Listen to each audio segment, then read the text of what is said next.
پیشرفت و ترقیات و فتح و نصرت ملت تاجیک ملت فرهنگی حمایت مردم و ثبات مهمترین امکانات در 4 فصل سال برای سیر و سیاحت، صنعتی و کشاورزی، آزمون‌های جمهوریوی، راهنمای جامعه خانه امید تاجیکان دنیا. ما تاجیکستانی آزاد و صاحب اختیار.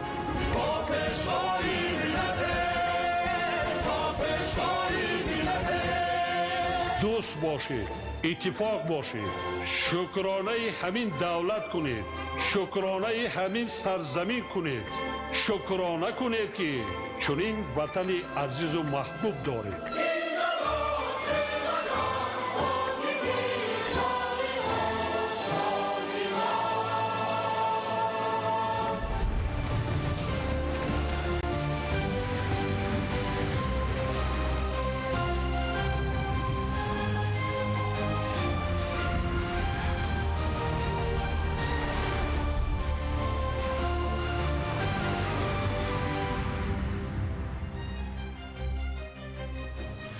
ассалому алайкум бинандаҳои гиромӣ. нашри муфассали барнома ахборро бо муҳимтарин мавзӯъҳо манзури шумо мегардонем. имрӯз президенти ҷумҳурии тоҷикистон пешвои миллат муҳтарам эмомалӣ раҳмон бо мақсади ифтитоҳи як қатор иншооти ҷашнӣ мулоқот бо сокинон ва шиносоӣ бо раванди корҳои созандагӣ бахусус бо рафти бунёди иншооти бузурги аср нерӯгоҳи Роғун ба шаҳри Роғун ташриф оварданд. 20 август президенти ҷумҳурии тоҷикистон пешвои миллат муҳтарам эмомалӣ раҳмон бо мақсади ифтитоҳи як қатор иншооти ҷашнӣ мулоқот бо сокинон ва шиносоӣ бо раванди корҳои созандагӣ бахусус бо рафти бунёди иншооти бузурги аср нерӯгоҳи Роғун ба шаҳри Роғун ташриф оварданд.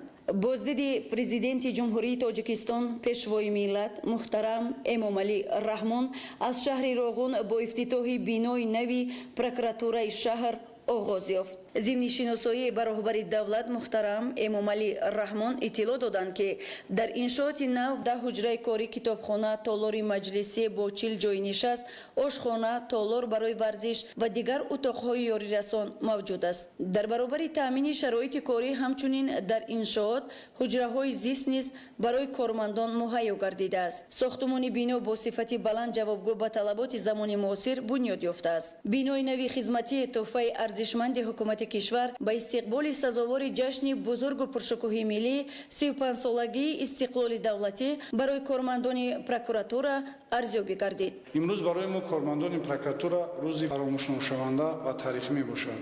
боиси ифтихор аст ки бинои нави прокуратураи шаҳри Роғун ки бо шароити муосир ва ҷавобгӯ ба талаботи замон бунёд гардидааст ба истифода дода шуд. прокуратураи шаҳри Роғун бинои алоҳидаи маъмурӣ надошта, мо кормандони прокуратура дар дигар биноҳои маъмурӣ фаъолият доштем.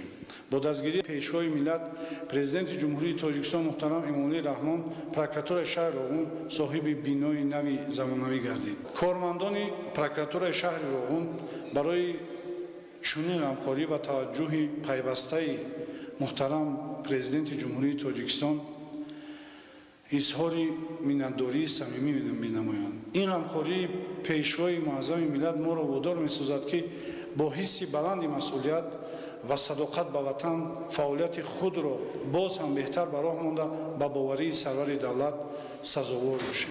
роҳбари давлат муҳтарам эмомалӣ раҳмон зимни шиносоӣ ба шароити муҳайё гардида дар бинои прокуратура ба сифати корҳои сохтумонӣ баҳои баланд доданд. зимни суҳбат бо масъулин пешвои миллат барои тақвият бахшидани фаъолият, назорати риояи қонуният ва тартиботи ҳуқуқӣ ба кормандон дастуру тавсияҳо доданд. талаб карда шуд ки кормандони мақомоти прокуратура бояд вазифаҳои хизматии худро содиқонаву софдилона дар назди ватан ва мардум иҷро намоянд. мавриди зикр аст ки давоми солҳои соҳиби истиқлолӣ барои беҳтар намудани шароити фаъолият ва мукаммалсозии инфрасохтор ба кормандони прокуратура дар шаҳру ноҳияҳои кишвар иншооти хуштарҳу замонавии хизматӣ ва истиқоматӣ ба истифода дода мешавад. 20 август президенти ҷумҳурии Тоҷикистон пешвои миллат муҳтарам Эмомалӣ Раҳмон дар шаҳри Роғун бинои нави нозироти андози шаҳрро ифтитоҳ намуданд. Иншоот аз 10 ҳуҷраи корӣ, толори калони маҷлис бо 80 ҷойи нишаст ва дигар марказҳои хизматрасонӣ ба андозсупорандагон иборат аст.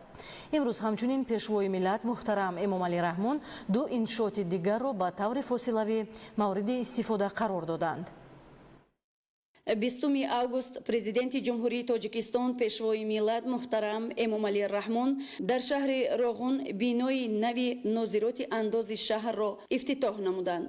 зимни шиносоии ба роҳбари давлат муҳтарам Эмомалӣ Раҳмон иттилоъ доданд ки дар иншооти нав барои фаъолияти самараноки кормандони мақомоти андоз инфрасохтори зарурӣ муҳайё гардидааст. бинои нави нозироти андоз аз 10 ҳуҷраи корӣ, компютерӣ, машваратӣ, толори калони маҷлис бо 80 ҷойи нишаст, маркази хизматрасонӣ ба андозсупорандагон, инчунин бойгонӣ, ҳуҷраҳои таҷҳизоти зидди сӯхтор ва техникӣ иборат аст. тавре аён гардид, дар бинои нозироти андоз барои беҳсозии фаъолияти кормандон ва ворид кардани технологияҳои рақамӣ шароити корӣ фароҳам гардидааст. иттилоъ дода шуд ки мавриди истифода барои қарор гирифтани бинои наву муосири мақомоти андоз ба рушди инфрасохтори мақомоти мазкур нигаронида шуда, дар самти татбиқи ислоҳоти соҳа, гузариш ба низоми муосири идоракунӣ ва рақамикунонии хизматрасониҳо ба аҳолӣ мусоидат хоҳад кард. мо кормандони нозироти андоз дар шаҳри Роғун шукронаи соҳиби истиқлолии давлат мекунем ки имрӯз мо соҳиби бинои наву замонавӣ муҷаҳҳаз бо ҳама таҷҳизотҳои соҳаи техника ва технологияҳои навин таъмин ва муҷаҳҳаз гардонида шудаем. барои мо ифтихор аст ки ин бинои наву замонавиро бо иштироки пешвои муаззами миллат муҳтарам Эмомалӣ Раҳмон кушода ва мавриди истифода қарор доданд. бинои нави нозироти андоз дар шаҳри Роғун дар доираи сиёсати созандагии роҳбари давлат муҳтарам Эмомалӣ Раҳмон дар арафаи истиқболи сазовори ҷашни бузурги миллӣ 35-солагии истиқлоли давлатии ҷумҳурии Тоҷикистон ифтитоҳ гардида, тӯҳфаи арзанда ба кормандони соҳа арзёбӣ гардид. сарвари давлат муҳтарам Эмомалӣ Раҳмон баъди шиносоӣ бо шароити кор дар бинои нави нозироти андоз ба сифати сохтмон баҳои баланд доданд. 20 август президенти ҷумҳурии Тоҷикистон пешвои миллат муҳтарам Эмомалӣ Раҳмон пас аз ифтитоҳи бинои нозироти андози шаҳри Роғун ду иншооти дигарро ба таври фосилавӣ мавриди истифода қарор доданд. 20 август президенти ҷумҳурии Тоҷикистон пешвои миллат муҳтарам Эмомалӣ Раҳмон дар доираи сафари корӣ дар шаҳри Роғун дар шаҳраки Обигарм бинои нави ҷамъияти дорои масъулияти маҳдуди осоишгоҳи асри 21-ро ба таври фосилавӣ мавриди баҳрабардорӣ қарор доданд. иншооти мазкур аз ҷониби соҳибкорони маҳаллӣ ба ифтихори 35-солагии истиқлоли давлатии ҷумҳурии Тоҷикистон бунёд гардида, барои фароҳам овардани шароити муосири истироҳати солимгардонӣ ва баланд бардоштани сатҳи хизматрасонӣ ба шаҳрвандон пешбинӣ шудааст. мо барои чунин таваҷҷӯҳ ва дастгирии пешвои миллат муҳтарам Эмомалӣ Раҳмон самимона сипосгузорем. ҳадафи асосии мо ҷалби бештари меҳмонон, беҳтар намудани сатҳи хизматрасонӣ ва саҳм гузоштан дар рушди сайёҳию табобатии минтақа мебошад. бинои осоишгоҳ дорои ҳуҷраҳои табобативу истироҳатӣ, ҳавзҳои оби шифобахш, ошхона ва толори варзишӣ буда, барои қабули то 40 истироҳаткунанда дар як вақт пешбинӣ шудааст. дар раванди сохтмон 21 нафар бо кори муваққатӣ таъмин гардиданд. ман бо ҳамроҳии фарзандонам тасмим гирифтам ки дар як гӯшаи зебоманзари ватани азизамон як осоишгоҳи замонавӣ бунёд намоем. имрӯз дар ҳақиқат мо ин осоишгоҳро сохта омода намудем ки дар як вақт 40 нафар истироҳаткунандагонро фаро мегирад ва барои 20 нафар ҷойи кори доимӣ пайдо шудааст. осоишгоҳ ба талаботҳои ҳозираи замонавӣ пурра ҷавобгӯ аст. тамоми шаклҳои намудҳои табобат дар ин осоишгоҳ таҷҳизотҳо оварда таҷҳизонда шудааст. ба истифода додани иншооти мазкур барои рушди инфраструктури иҷтимоӣ, сайёҳӣ ва солимгардонӣ, фароҳам овардани шароити мусоид барои истироҳату табобати шаҳрвандон заминаи муносиб фароҳам меорад. зимни шиносоӣ бо шароити иншооти нав, пешвои миллат муҳтарам Эмомалӣ Раҳмон барои бунёди осоишгоҳи муосир ва сам гузоштан дар рушди инфраструктури хизматрасонӣ ба соҳибкорони ватандӯст изҳори сипос намуданд.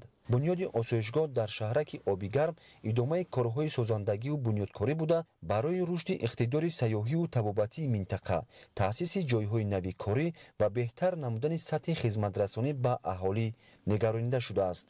осоишгоҳи нав бо фароҳам овардани шароити муосири истироҳату солимгардонӣ ба истифодаи самараноки имкониятҳои табиии Обигарм ба яке аз иншооти муҳими хизматрасонии минтақа табдил хоҳад ёфт. 20 август президенти ҷумҳурии Тоҷикистон пешвои миллат муҳтарам Эмомалӣ Раҳмон дар доираи сафари корӣ бинои нави муассисаи давлатии нигоҳдории роҳҳои автомобилгарди шаҳри Роғунро ба таври фосилавӣ мавриди истифода қарор доданд. иншооти мазкур дар деҳоти қадиоби шаҳри Роғун ҷойгир буда, бо истифода аз таҷҳизоти муосир ва инфраструктури техникии ҷавобгӯ ба талаботи замон бунёд гардидааст. муассиса аз 3 ошхона иборат буда, дар ошхонаи якум 9 ҳуҷраи корӣ, маҷлисгоҳ ва ошхона барои кормандон ҷойгир мебошад. дар ошхонаҳои дуюм ва сеюм 19 ҳуҷра барои истироҳати кормандони муассиса сохта шудааст. ба пешвои миллат муҳтарам Эмомалӣ Раҳмон иттилоъ дода шуд, ки дар ояндаи наздик муассиса ба системаи рақамӣ пайваст хоҳад шуд. ҷорӣ намудани ин низом имкон медиҳад, ки ҳолати роҳҳо, нуқтаҳои хатарнок ва қитъаҳои осебпазир дар вақти воқеӣ назорат гардида, барои бартараф намудани мушкилоти ҷойдошта чораҳои зарурӣ андешида шаванд. мо ҳайати кормандони муассиса изҳори миннатдории хешро ба пешвои муаззами миллат муҳтарам Эмомалӣ Раҳмон барои таваҷҷӯҳ ва ғамхории пайвастаашон нисбат ба рушди инфраструктури роҳҳо самимона изҳор медорем. татбиқи технологияҳои муосир ба баланд бардоштани самаранокии фаъолияти муассиса ва таъмини ҳаракати бехатарии нақлиёт мусоидат хоҳад кард. техникаҳои муассиса тавассути таҷҳизоти муайянкунандаи мавқеи моҳвораи GPS назорат карда мешаванд. пешвои миллат муҳтарам Эмомалӣ Раҳмон зимни шиносоӣ бо имкониятҳои иншооти нав ба сатҳи корҳои анҷомдодашуда ва шароити фароҳам гардида баҳои баланд дода, масъулинро ба истифодаи самараноки имкониятҳои мавҷуда ва нигоҳдории босифати роҳҳо ҳидоят намуданд.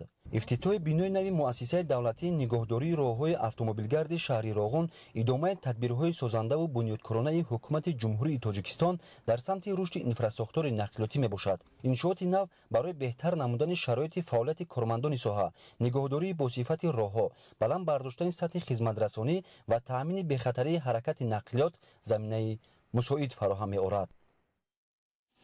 имрӯз ҳамчунин президенти ҷумҳурии Тоҷикистон пешвои миллат муҳтарам Эмомалӣ Раҳмон дар нерӯгоҳи Роғун аз хобгоҳи бунёднамудаи ҷамъияти саҳомӣ кушодаи Тоҷикгидроэлектромонтаж боздид намуданд.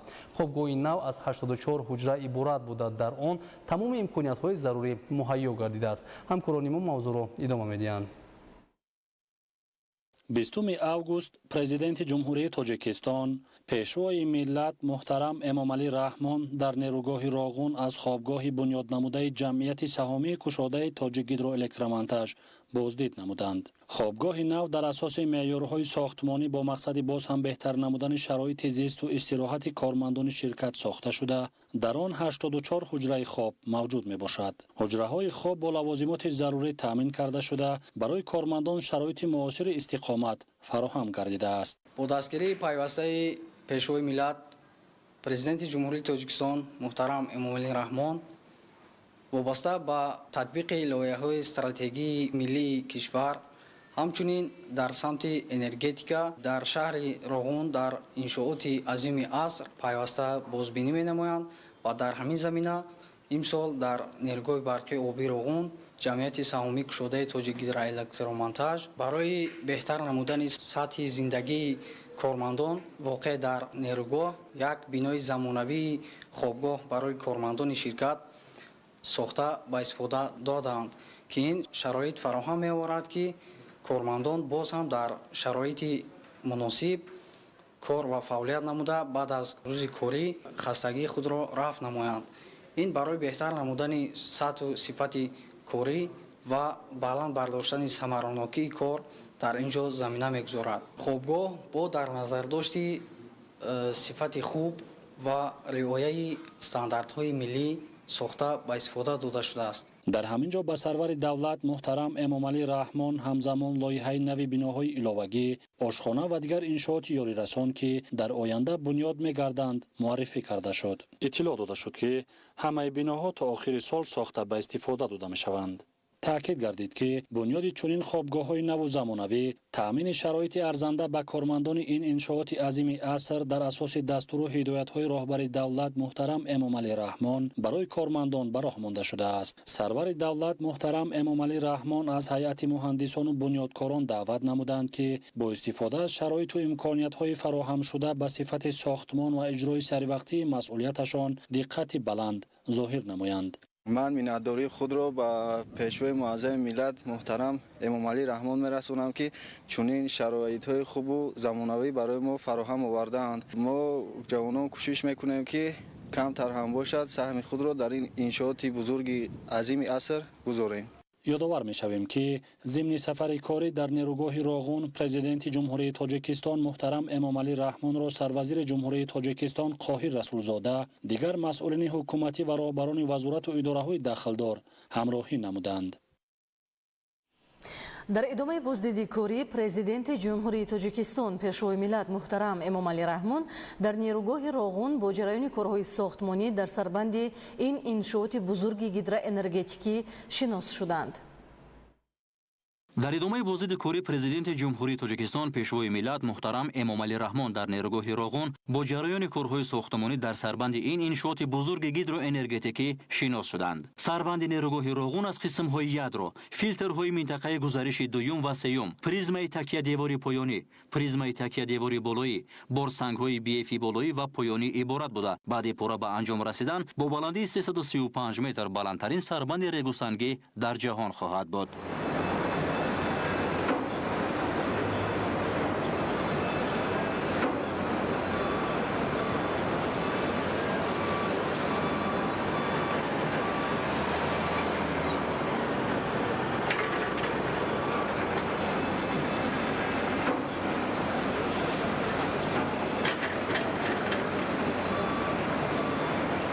бино ба иттилоъ паҳнои сарбанд дар поёни он 1800 метр, паҳнои он дар боло 612 метр, паҳнои тахтапӯши сарбанд 20 метр ва ҳаҷми умумии маводи дар сарбанд хобонидашаванда 79 миллион метри мукаабро ташкил медиҳад.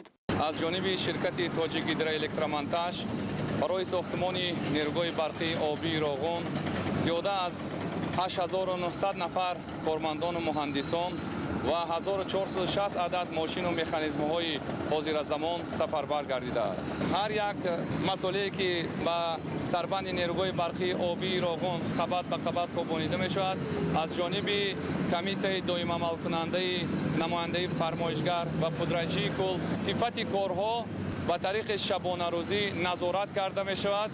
нерӯи тоза ва хастанопазири сохтмончиёну муҳандисон, садои баланди техникаву механизмҳои пуриқтидори муосир дар сарбанди нерӯгоҳ шаҳодати он аст ки дар ин корзори бесобиқа раванди корҳои сохтмонӣ лаҳзае қатъ намегардад. корҳои сохтмонӣ дар сарбанд дар навбати аввал то баландии 1050 метр аз сатҳи бар шурӯъ гардида таҳкурси ядрои сарбанд аз бетони кӯбида шуда бо ҳаҷми 293446 метри мукааб, сементатсияи мустаҳкамкунандаи таҳкурси ядро бо шумораи 3359 чоҳ, сементатсияи пардаи оббанд бо шумораи 125 чоҳ бо чуқуриҳои аз 44 то 149 метр ба анҷом расидааст. кор бо сурат рафтаи сода аст. ҳамчун муҳандис оид ба техникаи бехатарӣ мо ҳаррӯзина саъй мекунем ки коргарон ҳамавақт дар амн ва бехатар кор кунанд. мо симтурбандиро аз сатҳи 1380 симтурҳои муҳофизатиро мустаҳкам карда то сатҳи 964-965 рафта будем ва ҳамарӯза таҳти назорат мегирем ки дар поён кормандон, муҳандисон, техникон кор мекунанд, бехатарии инҳоро риоя менамоем. ضمن ملاقات قبلی با مهندسان و بنیادکاران نیروگاه روغون، پرزیدنت جمهوری تاجیکستان محترم امامعلی رحمان دستور داده بودند که کارهای برداشتن سربند در سال 2026 به بلندی 1155 متر از سطح بر و پرکنی آبانبار تا سطح 1140 متر رسانیده شود. در رابطه با این به پیشوای ملت محترم امامعلی رحمان اطلاع داده شد که بنیاد سربند طبق دستور و نقشه کاری تصدیق گردیده به راه مانده شده. سربند نیروگاه به نقطه 1155 متر پیش از مهلت برداشته شده. پرکنی آبانبار در مهلت‌های نزدیک تا به سطح 1140 متر از سطح بر رسانیده می شود. رحمتی کلان والا سپارش‌ها را اجرا کردیم، زحمت کشیدیم. خب امروز 1150 تا بر آمدیم. آن چیزی که برای ما برای مردم تاجیکستان در کار بود، این امکانیت می‌دهد که همین زحمت شما ما قریب 1 میلیارد کیلووات ساعت زمستان مردم را بخت زیادی میگیریم از روغون. این هم زحمتی که من سفر پیش آمده سپارش دادم، این تا امروز اجرا کردیم.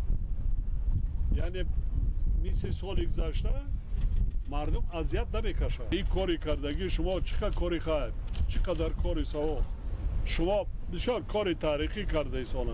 نیروگاه روغون که جوابگوی طلبات استانداردهای اکولوژی، تکنیکی و بی‌خطری است، افتخار ملت سازنده تاجیک بوده. این شب و روزها هزاران فداییان راه درخشان کشور در این میدان کارزار مهنت میکنند و با غرور رستمانه جهت در فرصت معین به استفاده دادن این انشاءات هیدروانرژتیکی زحمت میکشند. سربلندانه گفته میتوانیم که مهندسان تاجیک به یگان ممانعت میتوانند از ساختمان چنین نیروگاه ها با سربلندی برآیند. پرزیدنت کشور محترم امامعلی رحمان همچنین از بلندی 1300 متر از سطح بر با روند کارهای ساختمانی در نزد برآمدگاه نقب نقلیاتی نو به سوی سربند نیروگاه روغون شناس شدند.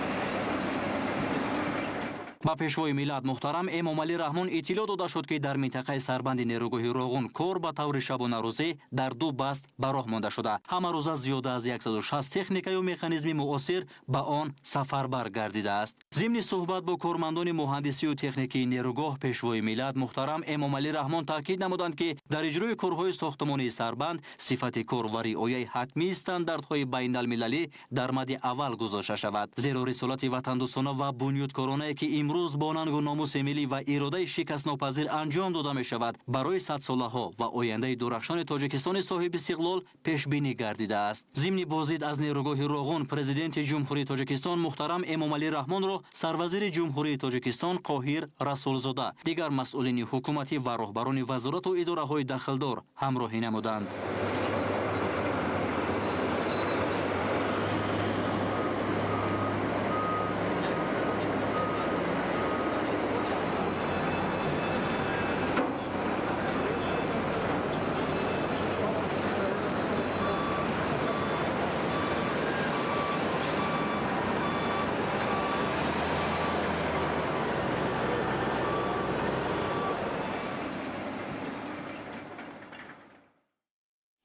پیشوای ملت محترم امامعلی رحمان ضمن بازدیدی کاری از نیروگاه روغون با جریان کارهای ساختمانی در آب قبول کنک اساسی در بلندی های 1172 و 1300 متر از سطح بر شناس شدند. 20 август пешвои миллат президенти ҷумҳурии тоҷикистон муҳтарам эмомалӣ раҳмон зимни боздиди корӣ аз нерӯгоҳи роғун бо ҷараёни корҳои сохтмонӣ дар обқабулкунаки асосӣ дар соҳили чапи нерӯгоҳ шинос шуданд. Обқабулкунаки асосӣ дар баландии 1172 метр аз сатҳи бар ҷойгир мебошад. Иншоот бо паҳнои 430 ва баландии 470 метр ҳамчун яке аз сохторҳои муҳандисии мураккаб ва муҳими нерӯгоҳи роғун бунёд мегардад.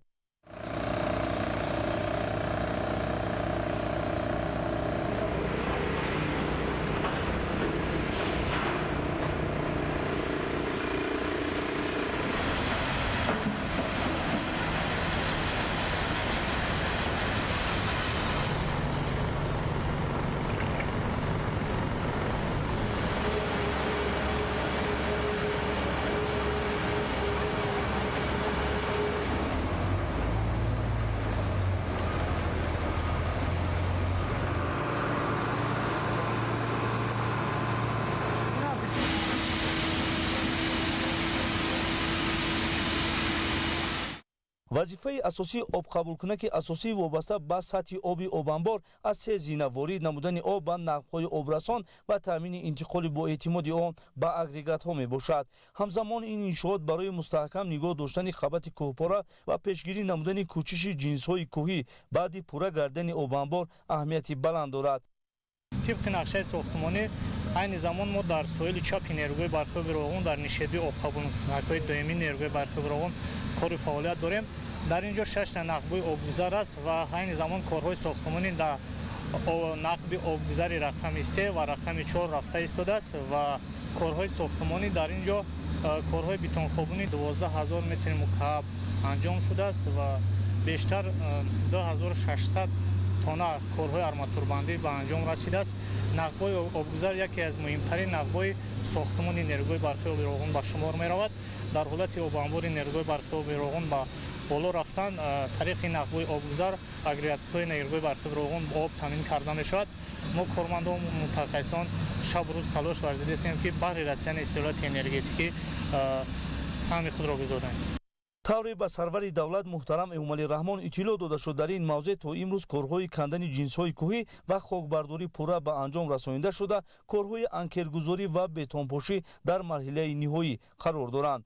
бояд гуфт ки аллакай барои таъмини устувории қабати кӯҳпора дар иншоот корҳои васеъи мустаҳкамкунӣ анҷом дода шудааст. низоми обрасонии нерӯгоҳ низ ба талаботи баланди муҳандисӣ мутобиқ карда мешавад. оби аз обанбор ба ҷониби агрегатҳо равонашаванда барои агрегатҳои рақамҳои 3 ва 4 аз баландии 1152 метр ва барои агрегатҳои рақамҳои 1, 2, 5 ва 6 аз баландии 1172 метр аз сатҳи бар ба нақбҳои обрасон ворид мегардад. баъдан об тавассути шахтаҳои амудии обрасон ба масофаи тақрибан 180-200 метр поён мефарояд ва ба чархҳои кории агрегатҳо ворид шуда онҳоро ба гардиш медарорад. яке аз самтҳои муҳими корҳои сохтмонӣ дар соли равон ба хобондани битони конструктивӣ дар мавзеи даромадгоҳи нақбҳои обрасони рақамҳои 3 ва 4 марбут мебошад. тӯли 17 сол мешавад ки дар ин нерӯгоҳ кор ва фаъолият мекунам. айни замон мо қарор дорем дар рӯбарӯи обқабулкунакҳои доимӣ агрегатҳои сеюм ва чорумӣ нерӯгоҳ обқабулкунаки мазкур барои об доимӣ таъмин намудани агрегатҳои сеюм ва чорум хизмат мерасонад. туннелҳои мазкур қутри 8 метр буда дарозии тӯли онҳо 221 метр мебошад. дар туннели мазкур корҳои бетонхобунии аввалина ки ба пуррагӣ анҷом шуданд, бетонхобунии конструктивӣ ки ба миқдори 30 000 метр мукааб буд, то айни замон 50% он ба анҷом расидааст ки ин 15 000 метри мукаабро ташкил мекунад. мо муҳандисон ва кормандони нерӯгоҳ пайваста ғамхориҳои пешвои муаззами миллатро эҳсос менамоем ва ваъда медиҳем ки сарвақт корҳои пешбинишударо бо сифати баланд ба анҷом мерасонем. то 1 августи соли 2026 дар ин қида 10367 метри мукааб бетон хобонида шудааст. ҷароини бо суръати корҳои сохтмонӣ дар обқабулкунаки асосӣ бозгӯи сатҳи баланди корҳои муҳандисию техникӣ ва истифодаи имкониятҳои муосири сохтмонӣ дар бунёди ин иншооти азими аср мебошад. раҳмат мегем ба пешвои миллат ки ҳамин нерӯгоҳи барқии оби роғун ҳастааст ки мо кавшергаро бачаҳои ҷавон кор мекунем, маоши хуб, шарти шароитмон хуб, кор мекунем дар давлати хидмат. пешвои миллат муҳтарам Эмомалӣ Раҳмон зимни шиносоӣ бо корҳои сохтмонӣ дар иншооти обқабулкунаки асосӣ ба коргарон дастур доданд ки барои сари вақт ва босифат ба анҷом расонидани марҳилаҳои пешбинишуда тадбирҳои зарурӣ амалӣ намоянд. ёдовар мешавем ки зимни сафари корӣ дар нерӯгоҳи роғун президенти ҷумҳурии Тоҷикистон муҳтарам Эмомалӣ Раҳмонро сарвазири ҷумҳурии Тоҷикистон Қоҳир Расулзода, дигар масъулини ҳукуматӣ ва роҳбарони вазорату идораҳои дахлдор ҳамроҳӣ намуданд. дар идомаи боздиди корӣ дар нерӯгоҳи роғун президенти ҷумҳурии Тоҷикистон пешвои миллат муҳтарам Эмомалӣ Раҳмон бо ҷароини корҳои сохтмониву василгарӣ дар яке аз дигар қидаҳои муҳими иншооти гидротехникии нерӯгоҳ обқабулкунаки асосӣ дар баландии 1300 метр аз сатҳи бар шинос шуданд.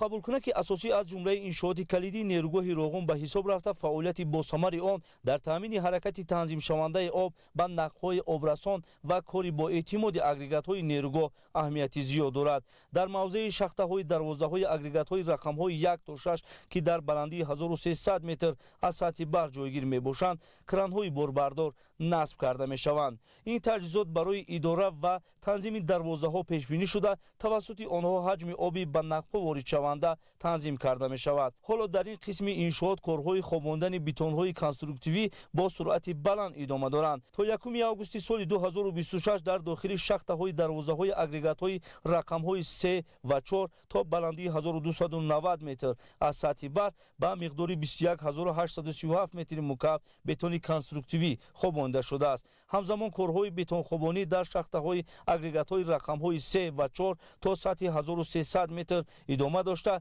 дар шахтаҳои агрегатҳои рақамҳои 1 ва 2 омодагӣ барои оғози бетонхобонӣ анҷом дода мешавад. дар ин қидаи муҳими сохтмонӣ беш аз 300 мутахассису коргар дар ду баҳс фаъолият намуда барои иҷрои босифати саривақтии корҳои сохтмонии техникаву механизмҳои пуриқтидор сафарбар гардидааст. дар маҷмӯъ дар ин иншоот ҳудуди 60 техникаи махсуси соҳавӣ ба корҳои сохтмонӣ ҷалб шудааст. корҳои муҳандисиву сохтмонӣ дар обқабулкунаки асосӣ дар баландии 1172 метр аз сатҳи баҳр низ дар доираи нақшаҳои пешбинишуда идома дорад. корҳои сохтмонӣ дар ин иншоот ҳанӯз аз соли 2017 оғоз гардидааст. имрӯз дар ин ҷо беш аз 1500 коргару мутахассис дар 3 баҳс фаъолият мекунад. барои пешбурди корҳои сохтмонӣ 185 мошину механизм шабона рӯзӣ истифода мешавад.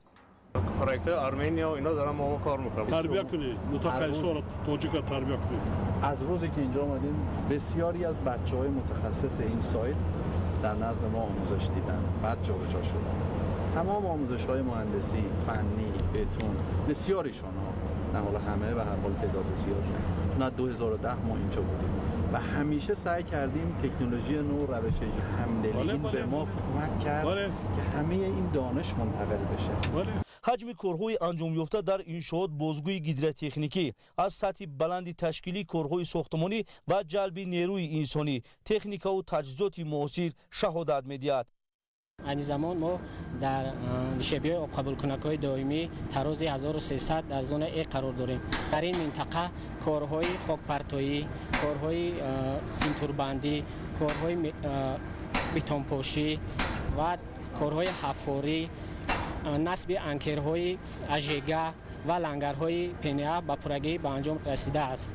ман ифтихор аз он менамоям ки ҳамчун ҷавони замони истиқлол дар ин иншооти бузурги аср нерӯгоҳи обии роғун кору фаъолият намуда истодаам.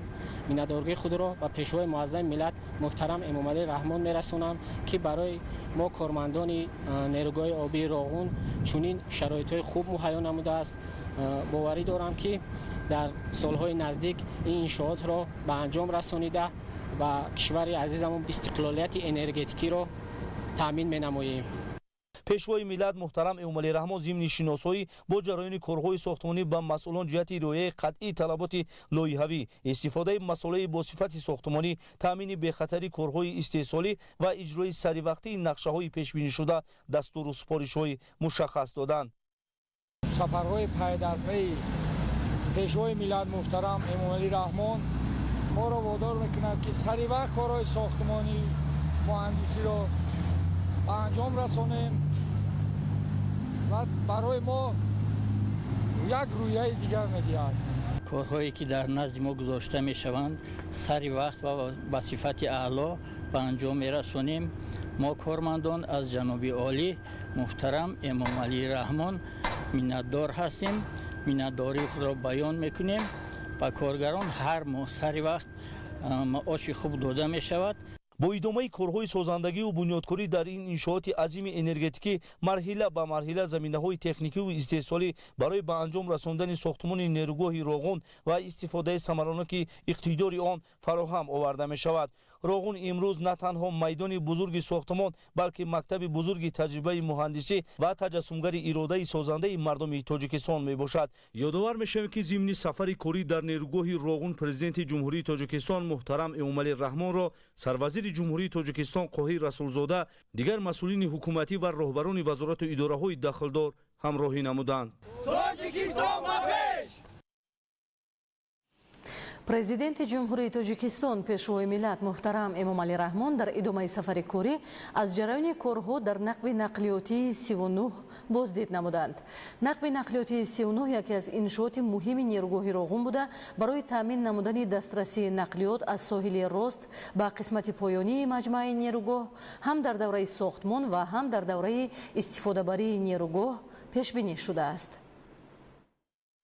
президенти ҷумҳурии тоҷикистон пешвои миллат муҳтарам эмомалӣ раҳмон дар идомаи сафари корӣ аз ҷараёни корҳо дар нақби нақлиётии 39 боздид намуданд. Нақби нақлиётии 39 яке аз иншооти муҳими нерӯгоҳи Роғун буда барои таъмин намудани дастрасии нақлиёт аз соҳили рост ба қисмати поёнии маҷмӯаи нерӯгоҳ ҳам дар давраи сохтмон ва ҳам дар давраи истифодабарии нерӯгоҳ пешбинӣ шудааст. тӯли 5 сол мешавад ки дар нақби МВО Роғун корро фаъолият карда истодам. Дар минтақаи састи 7 ки айни ҳол қарор дорем, дар минтақа корҳои мустаҳкамкорӣ аввалин дараҷа, яъне насби мехҳо ва мустаҳкамкорӣ насби сеткаҳо қарор дорад. Кор бо суръат шабонарӯзӣ идома дорад ва шукрона аз он мекунем ки дар чунин давлати тинҷу ором ва дастгирии пешвои миллат мо ҷавонон кӯшиш мекунем ки барои ободӣ ва осудагӣ саҳми арзандаи хешро гузорем.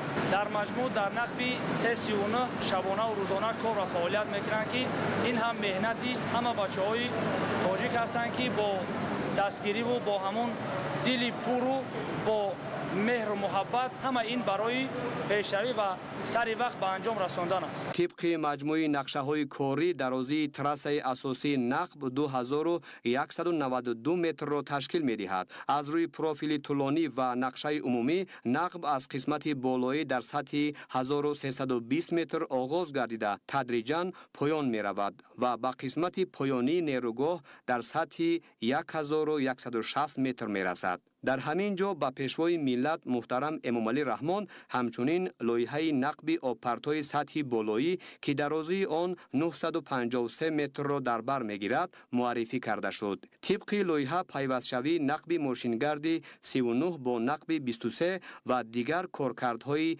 зеризаминии маҷмӯа ба назар гирифта шудааст. айни замон муҳандиси қитъаи зеризаминӣ дар иншоотҳои зеризаминӣ нақби састи 7 ки ёрирасони ба ЭЧЛО як мебошад аз минтақаи роҳи Т39 ба самти ЭЧЛО як хизматрасонӣ менамояд. ҳадафи ин нақб бошад барои пешбурди корҳо ва ҳарчи зудтар ба анҷом расонидани кор мебошад. ҳоло дар минтақаи корӣ бо суръат кор идома дошта кормандон шабонарӯзӣ заҳмат кашида истодаанд ва корҳои мустаҳкамкорӣ ки қисмати муҳими кор мебошад ки аввал минтақаи кориро бехатар намуда баъд шурӯъ ба кор менамоянд. ҳоло бошад кормандон мехҳои оҳанинро ба скважниҳо насб намуда аз болои он як қабат сетка ва шокрет мезананд ки барои мустаҳкам кардани қисмати болоии сари кормандон мебошад ва бехатарии корро таъмин менамояд. вазифаи асосии нақби нақлиётии Т39 таъмин намудани роҳи мустақим ва боэътимоди нақлиётӣ байни соҳили рост ва иншооти қисми поёнии нерӯгоҳи Роғун аз ҷумла барои интиқоли техника, таҷҳизот, мавод ва хизматрасонии иншоот дар давраи сохтмон ва давраи истифодабарии нерӯгоҳ мебошад. саҳм гирифтем ки дар нерӯгоҳи барқии обии Роғун дар ин иншооти аср ҳар чӣ қадар камам бошад саҳми худро мегузорем то ин ки ҳамин дар оянда наврасони мо ҷавонони мо фарзандони мо бо сари баланд аз ин қувва истифода бурда доим дар хонадони тамоми ҷумҳурии мо ҳамин хел рӯшноӣ бошад, осмони софу беғубор бошад ки мо фахр кунем ки бо дастгирии пешвои миллат президенти ҷумҳурии тоҷикистон муҳтарам эмомалӣ раҳмон бо сари баланд ҳамин иншоотро биспорем. боздиди кории президенти кишвар муҳтарам эмомалӣ раҳмон аз сохтмони шахтаҳои дарвозаҳои таъмирӣ ва асосии обқабулкунаки доимӣ дар баландии 1300 метр аз сатҳи баҳр идома ёфт. сарвари давлат дар шахтаи рақами 4 бо масъулон, мутахассисону коргарони ин қитъа ки аксарияташон коргарони заводи таҷрибавии механикии шаҳри Норак мебошанд, суҳбати самимӣ анҷом доданд. зикр гардид ки ҳоло дар нерӯгоҳи Роғун зиёда аз 1500 мутахассиси заводи таҷрибавии механикии шаҳри Норак фаъолияти пурсамар доранд. این محترم جناب ولی ماشینای برقی آوردیم اینا برای سنجش اونا پگوشگاه چورنی کوبا آوردیم و پولمانو خود سماسو را زنده ما خواستیم که اکسپریمنت کنیم توصیل سول خانفسان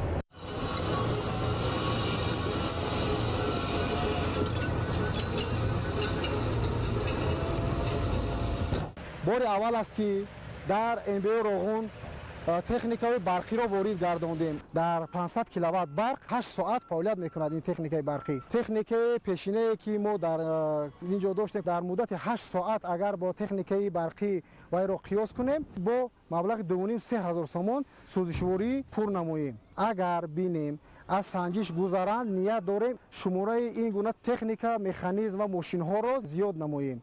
ضمن معرفی تاکید شد که تکنیکا و مکانیزم های پراقتداری باربردار، بارکش و خودفرار با یک مراتبه پر کردن تا 8 ساعت کار میکند و این اولین تجربه سودبخش برای صرفه سوزشواری در انشاءات میباشد. در اینجا کارها موقع جدول و طلبات های تکنیکی اجرا شده ایستادند. 6 تا اگریگات پورا حفاری شده و مستحکم کاری موقتی شده. در دیگر شاخت‌ها هم کارهای مستحکم کنی و آمادگی برای بتون کنسترکتیوی ادامه دارند. همه کارها موقع طلبات تکنیکی با نظارت شبانه روزی از طرف فرمایشگر، نماینده لایحه‌کش و خود شرکت هم نظارتچی‌های تکنیکی هستند که شبانه روزی صفت کار رو تمام چیزی که در انشاءات عصر استفاده برده میشوند از نظارت گذرانده میشوند. اطلاع داده شد که حالا در قسمت بالایی و زیرزمینی شاخت‌ها کارهای آرماتوربندی و بتون‌ریزی کنسترکتیوی در 2 بست ادامه دارد. طبق لایحه در اینجا در مساحت عمومی 2500 کنسترکتیوی در 2 بست ادامه دارد. طبق لایحه در اینجا در مساحت عمومی 2500 متر مربع برای گیدرواگرگات‌های نیروگاه یک راه مستقل آبگذر، مجمع آب قبول کنک دائمی با 6 شاخته دروازه‌ها ساخته می‌شود. جمعیت سهامی پوشیده زود تجربوی مکانیکی شهر نورک در نیروگاه برقی آبی روغون در کارهای فرمگری و سیمیتاسیونی در کارهای بیتاخوبانی و آرماتوربندی کار و فعالیت کرده است. مینتداری خودم را به پیشوای ملت پرزیدنت جمهوری تاجیکستان محترم امامعلی رحمان میرسانیم که جوانان در وطن خودمان کار و فعالیت کرده در این انشاءات بزرگ مشغول کار هستیم. در اساس دورنما برای بنیاد شاخته‌های دروازه‌های تعمیری و اساسی آب قبول کنک دائمی نیروگاه 65000 متر مربع بتون و تقریباً 5,500 تن آرماتور استفاده خواهد شد. تا این وقت در این قطعه 33% کارها اجرا گردیده است. کوشش میکنیم که کارها را سری وقت با صفت خوب به انجام رسانیم. ما مینتداری خود را با پرزیدنت جمهوری تاجیکستان محترم امامعلی رحمان میرسانیم. رحمت به جناب عالی که همه انشاءات بنیاد کرده است تاجیکستان با پیش. بعد انجام ساختمان انشاءات شاخته‌ها برای اداره و در حالت ضروری پورا بستن نقب آبروی زیر فشار هر یک گیدرواگرگات، تامین امکانیت از نظرگذرانی، تعمیر نقب‌ها و حفظ تجهیزات نیروگاه در حالت‌های صدموی خدمت خواهد کرد. در این میدانچه متخصصان و کفشرگرهای سطح بین المللی اجرای کار نموده همه‌شان دارای سرتیفیکات‌های بین المللی در این ساحه میباشند. طبق نقشه کاری تا امروز در این میدانچه تقریباً 1214 تن آهن‌فلزات تیارسازی گردیده، از این مقدار 774 تن آن الکی وصل نصب کرده شده است. پیشوای ملت محترم امامعلی رحمان در ادامه بازدید از جریان کارهای ساختمانی و تجهیزات گیدرومکانیکی دروازه‌های اساسی و تعمیری استچاری نیروگاه روغون دیدن نمودند. کامرا و بینای اداره‌کنی دروازه‌های صدموی تعمیری و اساسی نقب ساختمان قبط 4 یکی از انشاءات مهم گیدروتکنیکی زیرزمینی ساحل راست نیروگاه روغون به حساب رفته برای اداره و تنظیم جریان آب، بستن قسم‌های آبگذر نقب در حالت‌های صدموی، اینچنین فراهم آوردن شرایط برای از نظر گذرانی، تعمیر و خدمترسانی تجهیزات گیدرومکانیکی پیش بینی گردیده است. جمعیت سهامی گشاده تاجیک گیدروالکترومونتاژ همچون پودرچی کل از روی انشاءات‌های ساحل راست یعنی لوت 3 برآمد می‌کنند. این زمان ما در یکی از این انشاءات‌های соҳили рост, яъне нақби опартои қабати чорум дар толори дарвозаҳои ин нақб қарор дорем. Дарозии тӯлонии ин нақб 1770 метрро ташкил медиҳад. иқтидори обгузаронии ин нақб 3500 метри мукааб дар як сония мебошад. даромадгоҳи ин нақб дар нишони 1090 метр аз сатҳи бар қарор дорад ва баромадгоҳаш бошад аз сатҳи бар 1050 метр қарор дорад. имрӯз аз ҷониби ҷамъияти сомии кушодаи тоҷикгидроэлектромонтаж барои обгузаронии худи давраи истеълоб нақби опартои қабати чорум комилан ба анҷом расонида шуд. дар толори дарвозаҳо тамоми таҷҳизотҳои гидромеханикӣ омодаи кор ҳастанд ва аз ҷониби ширкат барои нақби опартои қабати чорум дар асоси талаботи шартҳои техникӣ аз ҷониби фармоишгар 4 маҷмӯъ дарвозаи садамавӣ, 4 адад дарвозаҳои асосии сегментӣ ва 2 адад крани борбардори иқтидори 200 тонна пурра насбу ба анҷом расонид. дар сохтмони нақби опартои қабати чорум аз ҷониби ширкат дар давраи сохтмонӣ зиёда аз 1000 нафар кормандону муҳандисон бо тариқи шабонарӯзӣ дар як шабонарӯз таъмин гардида буд, ки имрӯз дар вақти муайяншуда аз ҷониби ширкат бо сарбаландона ба анҷом расонидем. ҳамаи он корҳое ки дар ин нақби опартои қабати чорум ба анҷом расонида шудааст, 99% онро муҳандисони тоҷик замони истиқлол иҷро гардониданд.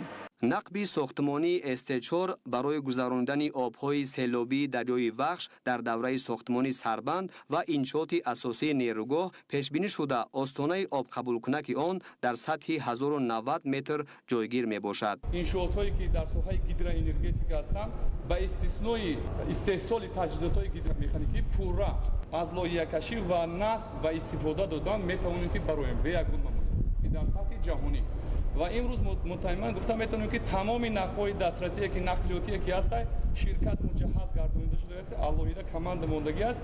тамоми корҳои лоиҳакаширам ба зиммаи хеш гирифта метавонад ки бо як сифати баланд дар муҳлатҳои кӯтоҳтарин ба анҷом расонад. қобилияти максималии обгузаронии нақб 3500 метри мукааб дар сония буда таҷҳизоти гидромеханикии он барои кор дар шароити фишори об то тақрибан 150 метр тарҳрезӣ шудааст. 4 дарвозаи радиалии корӣ таҷҳизоти асосии танзимкунандаи СТ4 мебошанд. онҳо барои пур ё қисман кушодани гузаргоҳҳо, танзими сарфаи об ба поёноб, нигоҳ доштани сатҳи муайяни оби болооб ва дар ҳолати зарурӣ бастани гузаргоҳ истифода мешаванд. ба пешвои миллат муҳтарам Эмомалӣ Раҳмон иттилоъ дода шуд, ки барои 4 маҷмӯи дарвозаҳои радиалӣ низоми ягонаи барқтаъминкунӣ пешбинӣ гардидааст. дар сурати қатъ гардидани таъминот аз манбаи асосӣ, система ба таври автоматӣ ба манбаи захиравӣ мегузарад. ҳамзамон маълумот оид ба манбаи амалкунандаи барқ ба системаи диспетчерии нерӯгоҳ интиқол дода мешавад. дар маҷмӯъ камера ва бинои идоракунии дарвозаҳои СТ4 маҷмӯаи мураккаби зеризаминии гидротехникӣ ва автоматишуда мебошад.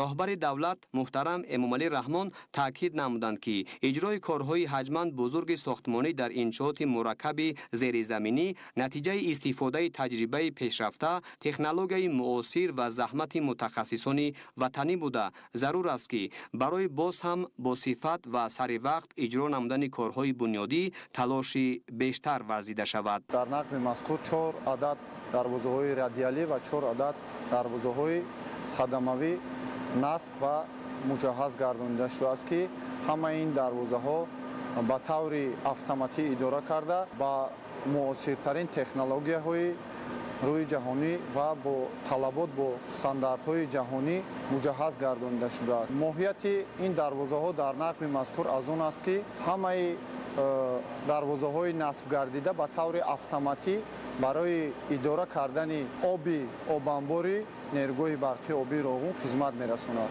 дар бинои мазкур 8 адад гидросилиндрҳо насб гардидаанд, ки ҳар як адади ин барои ҳар як адад дарвозаи мо хизмат мерасонанд. дарвозаҳои мо дар 3 ҳолат идора карда мешавад.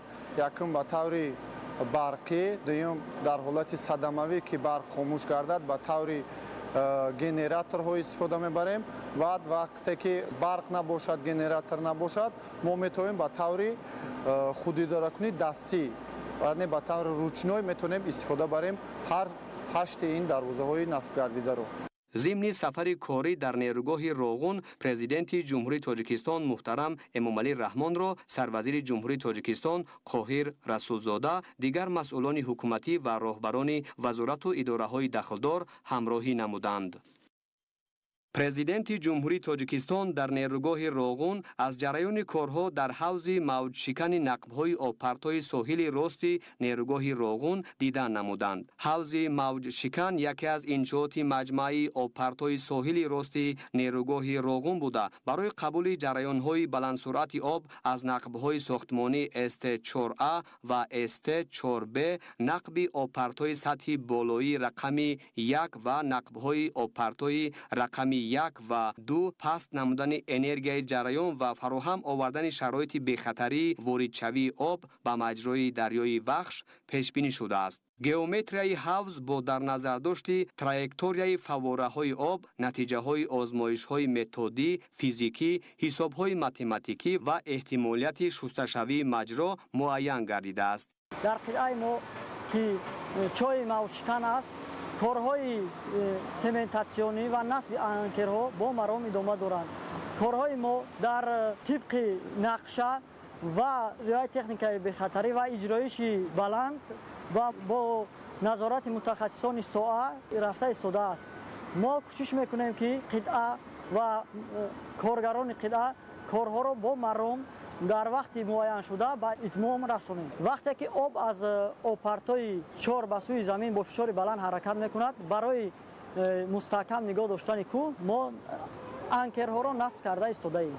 موافق لایحه آماده‌سازی حوض موج شکن در 2 نوبت پیش بینی گردیده قسم اساسی آن تا سطح 945 متر پایان برده می شود. مستحکم سازی ساحل راست با در نظر داشت جریان ماکسیمالی حساب 1750 متر مکعب در ثانیه معین شده است. برای تامین بی‌خطری پایه پیش بینی ساحل راست نه کمتر از 20 متر و ساحل چپ تقریباً 20-30 متر از نقطه برخورد فواره حسابی آب دورتر جایگیر کرده شده است. با پیشوای ملت محترم امامعلی رحمان اطلاع داده شد که طبق حساب‌های هیدرولیکی خود حوض موج شکن همچون انشاءات انرژی فروبرنده و منطقه اداره شونده شستشوی عمل نموده برای پست نمودن تاثیر جریان‌های پراقتدار آب و تامین استواری ساحل‌ها پیش بینی شده است. سرور دولت محترم امامعلی رحمان تاکید نمودند که در جریان کارهای من بعد به صفت کارها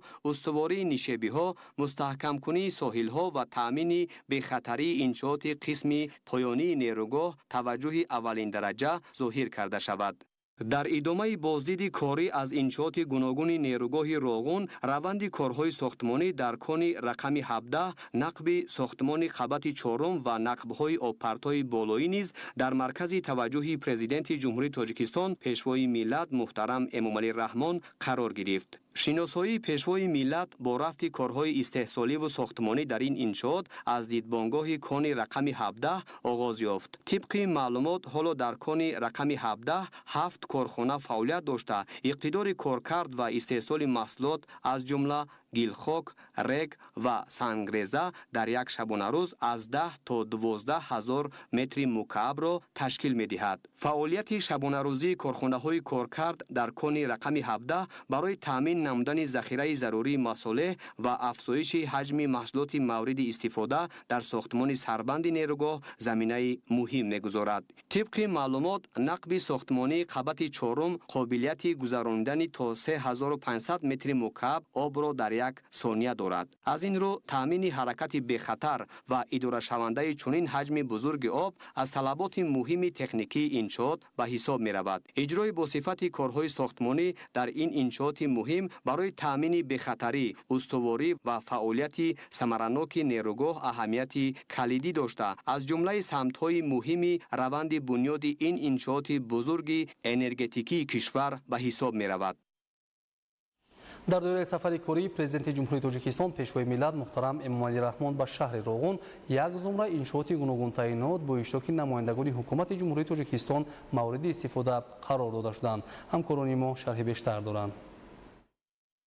20 август در دایره سفر کاری پیشوای ملت پرزیدنت جمهوری تاجیکستان محترم امامعلی رحمان به شهر روغون در دهه شاه اصلان جماعت دهات سیچراغ بنای نوی مؤسسه تحصیلات میانه عمومی رقم 37 را مورد استفاده قرار دادند. بنای مکتب نو با استقبال جشن 35 سالگی استقلالیت دولتی جمهوری تاجیکستان بنیاد کرده شده است. در اساس لایحه بنای مکتب از 8 صنفخانه عبارت بوده. در آن برای به تحصیل فرا گرفتن 384 خواننده در 2 بست امکان مهیا کرده شد. مورد ذکر است که تا بنیاد بنای مکتب نو خوانندگان در بنای کهنه و در حالت صدموی قرار داشته تحصیل می‌کردند. صنفخانه ها با میز و کرسی نو، عیانیت های درسی و دیگر لوازمات ضروری خوانش پرره تامینند. در بنای نوی مؤسسه تعلیمی جهتی به طور وسیع براه ماندن آموزش علم های دقیق و تکنولوژی های اطلاعاتی،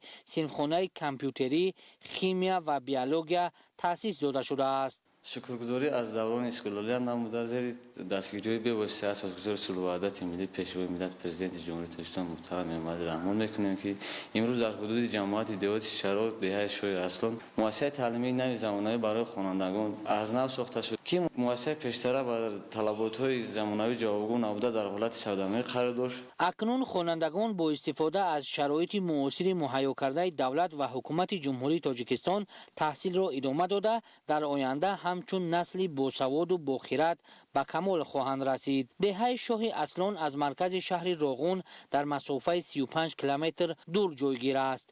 انشاءات مذکور در مهلت کوتاه با صفت بلند و جوابگو به طلبات زمان معاصر ساخته شد. موافق اطلاع مسئولان ساحه در بنای نوی مؤسسه تحصیلات میانه عمومی رقم 37 خوانندگان 5 دهه به تحصیل فرا گرفته می شوند.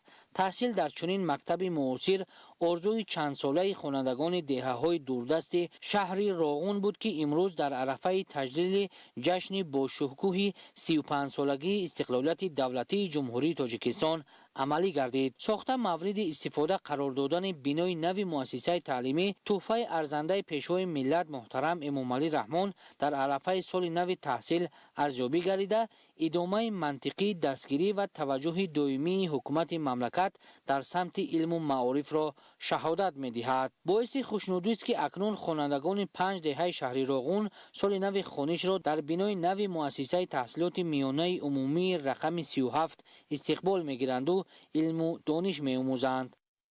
همچنین در این روز در دهه بازارک شهرک آبیگرم شهر روغون با فعالیت کارخانه استحصال مصالح بتونی جمعیت دارای مسئولیت محدود انرژی سبز آغاز رسمی بخشیده شد. کارخانه استحصالی در دایره نقشه چاره‌بینی‌های جشنی و سالهای رشد صنعت 2022-2026 با سهم صاحبکار وطنی محمد رضوان دوستوف ساخته شده است. کارخانه جهتی براه ماندن استحصال مصالح بتونی تیار تأسیس یافته، هدف آن تامین طلبات اهالی با بتون تیار می باشد. کارخانه نو با تکنولوژی پیشرفته که از ایتالیا و جمهوری مردمی چین وارد گردیده است تجهیزانیده شده، در آن مصالح بتونی اعلی صفت استحصال کرده می شود.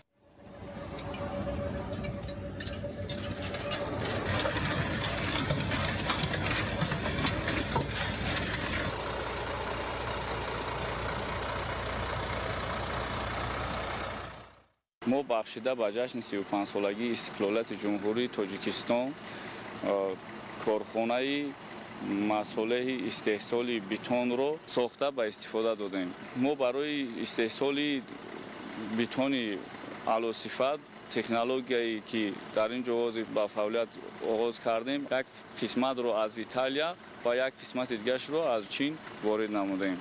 در کارخانه ما مصالح خام را با سمنت آمیخته کرده بتون استحصال می‌نماییم. این اولین کارخانه می باشد که در شهر روغون ساخته به استفاده داده شده است. می تواند که تمام کارخانه‌های ساختمانی با بتون خوش صفت تامین کرده شود. با بنیاد گردیدن کارخانه نوی صنعتی در شهر روغون برای 7 نفر جای کار تأسیس داده شد. این نخستین کارخانه می باشد که در شهر روغون سمت آن به استحصال محصولات بتون تیار نگرانیده شده است. اقتدار استحصالی کارخانه در یک شبانه روز 2000 کوب و در یک سال 720,000 کوب مصالح بتونی تیار می باشد. کارخانه مذکور جهت در عمل تطبیق نمودن هدف چهارم ملی صنعت کنونی با صورت کشور ساخته شده. هدف آن به راه ماندن استحصال مصالح بتونی و تامین نمودن طلبات ساکنان با این نمود مصالح بناکاری به شمار می رود. در ادامه در دهه قلعه نوی جماعت دهات قدیاب شهر روغون تالار ورزشی معاصر به استفاده داده شد. انشاءات نوی ورزشی با مقصد در سطح بلند تجلیل نمودن جشن بزرگ ملی 35 سالگی استقلالیت دولتی جمهوری تاجیکستان با سهم ساکنان آبادکار و تشبثکار دهه قلعه نو بنیاد گردیده است. تالار ورزشی نو بنیاد بالا پوشیده بوده، در آن شرایط مساعد تمرین و به آب و تاب بدن مشغول شدن نورسان و جوانان مهیا شده است. تالار برای برگزار نمودن مسابقه های مختلف ورزشی از قبیل بسکتبال، والیبال و گوشتین پیش بینی گردیده است.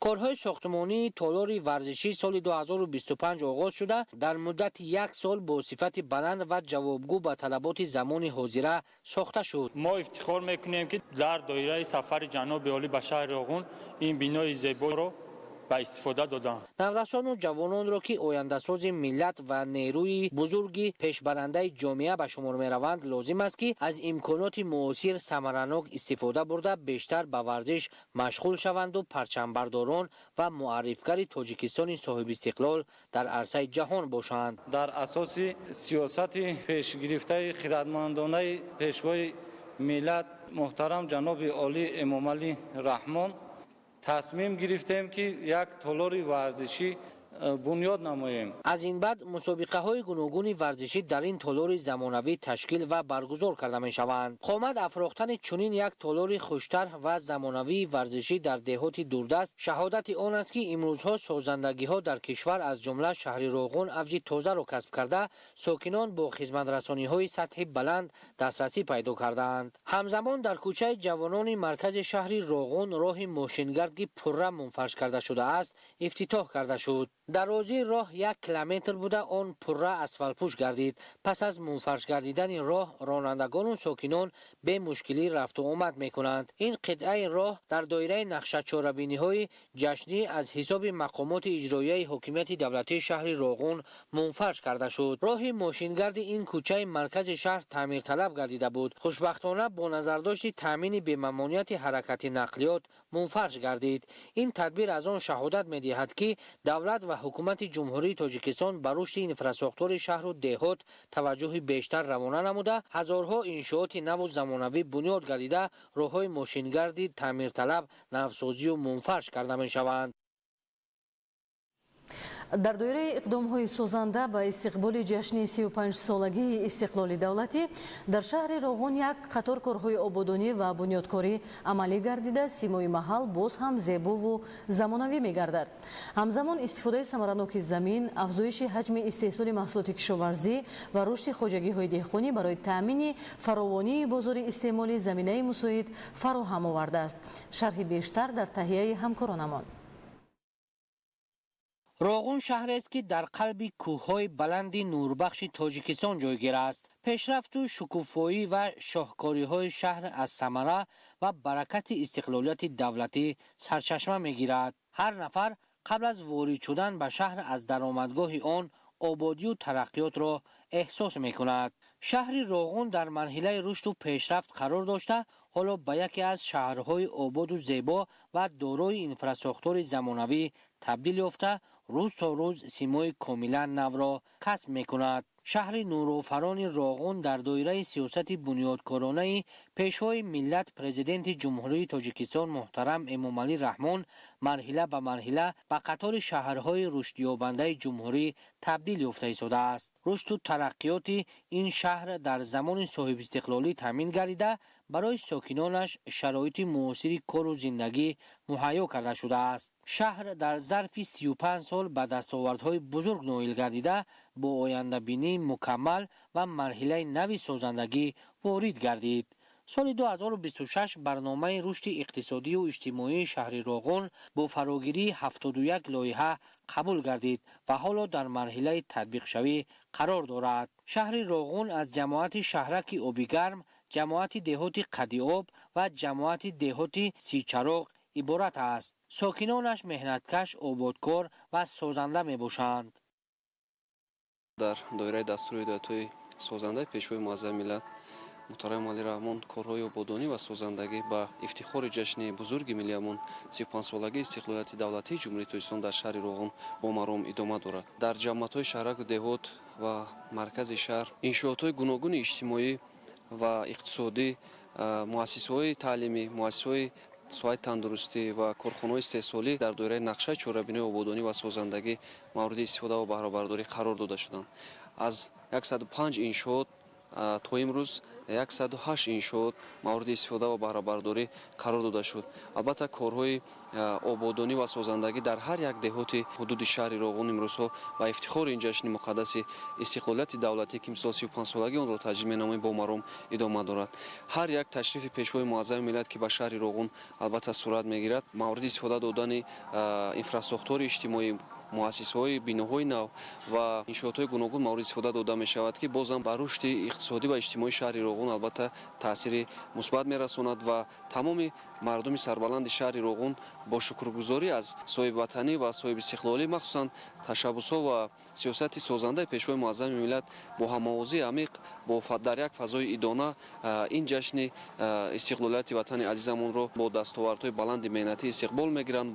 дар шаҳр ҷиҳати дар сатҳи баланд таҷлил намудани ҷашни 35-солагии истиқлолияти давлатии ҷумҳурии Тоҷикистон нақшаҳои кулли созандагӣ тартиб дода шуда, бунёд, таъмир ва навсозии иншооти мухталиф ба нақша гирифта шуд. дар доираи нақшачорабиниҳои ҷашнӣ, сохтмон ва таъмиру навсозии 105 иншооти гуногунтаъинот ба нақша гирифта шуд. дар натиҷа сатҳу сифати зиндагии сокинони шаҳр ва хизматрасонӣ ба онҳо низ ба маротиб беҳтар гардид.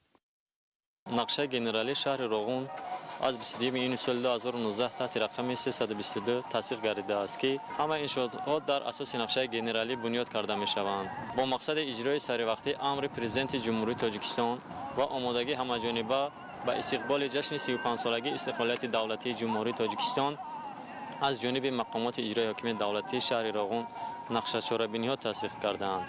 бояд қайд кард ки сокинони шарафманду меҳнатдӯсти шаҳри Роғун ҷашни 35-солагии истиқлолияти давлатии ҷумҳурии Тоҷикистонро сазовор бо дастовези меҳнатӣ истиқбол гирифта, ба ин мақсад дар саросари шаҳр раванди ободониву созандагӣ вусъати тоза пайдо намудааст. бо назардошти иншоотҳои имрӯз ба истифода додашаванда 108 иншоот ба пуррагӣ иҷро гардидааст. аз шумораи иншоотҳои сохташуда 19 иншоот ба соҳаи маориф, 8 иншоот ба соҳаи тандурустӣ ва боқимонда дигар самтҳоро фаро мегирад. ҳоло дар маркази шаҳр сохтмони биноҳои баландошонаи истиқоматию маъмурӣ, марказҳои савдову хизматрасонӣ ва дар деҳоти дурдаст бошад, бунёди муассисаҳои нави таълимӣ, синфхонаҳои иловагӣ, тандурустӣ, толору майдончаҳои варзишии нав ҷараён дорад. дар натиҷаи вусъат бахшидани созандагиҳо ки баҳри рушду такмили инфраструктури шаҳр ва деҳоти он равона карда шудааст, натиҷаҳои назаррас ба даст омад. қомат афрохтани биноҳои хуштарҳу замонавӣ ба маркази шаҳр ва деҳоти он зебоӣ зам намуда, аз рушди соҳаи меъморӣ, сохтмон ва шаҳрсозӣ дар ин гӯшаи Тоҷикистони соҳибистиқлол дарак медиҳад.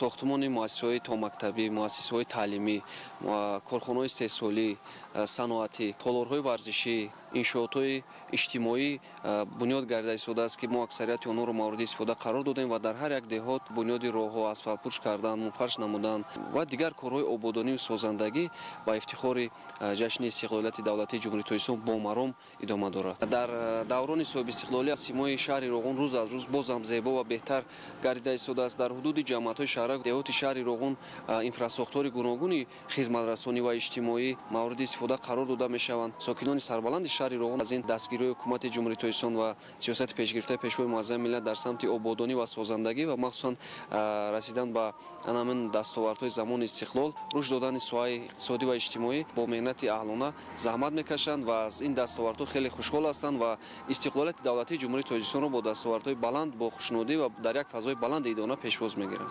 маориф ки яке аз соҳаҳои афзалиятнок ба ҳисоб меравад дар шаҳри Роғун дар меҳвари таваҷҷуҳи давлат қарор дошта, ин соҳа низ дар солҳои соҳибистиқлолӣ ба пешрафтҳои бузург ноил гардидааст. ҳоло дар шаҳр 46 муассисаи таълимӣ мавҷуд аст ки дар онҳо бештар аз 11 000 нафар хонанда ба таҳсил фаро гирифта шудааст. дар шаҳри Роғун айни замон 46 та муассиса фаъолият менамояд. 23 та муассисаи таҳсилоти миёнаи умумӣ, 16 та муассисаи таҳсилоти ибтидоӣ ва 5 та муассисаи таҳсилоти асосӣ кор ва фаъолият намуда истодаанд. бо ғамхориҳо ва дастгириҳои пешвои муаззами миллат муҳтарам Эмомалӣ Раҳмон дар 35 соли охир бисёри иншоотҳои соҳаи маориф сохта ба истифода дода шуд. аз ҷумла дар соли 2025 се та муассисаи таҳсилоти миёнаи асосӣ сохта ба истифода дода шуд ки инҳо дар деҳаи Санги Сурх, деҳаи Себунок ва деҳаи Хубдара сохта ба истифода дода шуданд ки дар соли таҳсили 2025 ду муассисаи томактабӣ низ сохта ба истифода дода шуд, яке дар шаҳраки Оби Гарм ва дигаре дар деҳаи Қалаи Нав. ҳамасола бо зиёд шудани шумораи хонандагони муассисаҳои таҳсилоти миёнаи умумӣ дар шаҳр зарурати бунёди мактабҳои нав ва синфхонаҳои иловагӣ пеш омадааст ки дар ин самт низ тадбирҳои муҳим рӯйдаст гирифта шудааст.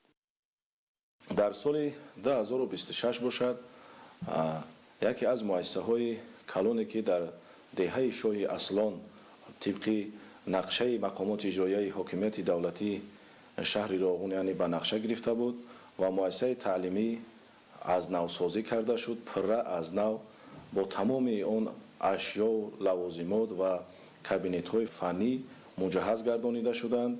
дар муассисаи таълимӣ аз 5 деҳаи дурдасте ки ба муассисаи таълимӣ ба дарс меомаданд ва дигар муассисаҳое ки дур аз деҳа буданд мерафтанд ва хонандагони муассисаҳои таълимиро низ ба ин муассиса наздик кард. се муассисаи томактабии дигар низ сохта ба истифода дода шуд, яке дар деҳаи Қандак ва дигаре дар деҳаи Ҷавонӣ ва дар деҳаи Чормағз, яъне муассисаҳои томактабӣ сохта ба истифода дода шуданд ки 100 нафар кӯдакро дар муассисаҳои томактабӣ ҷалб кардан мумкин аст.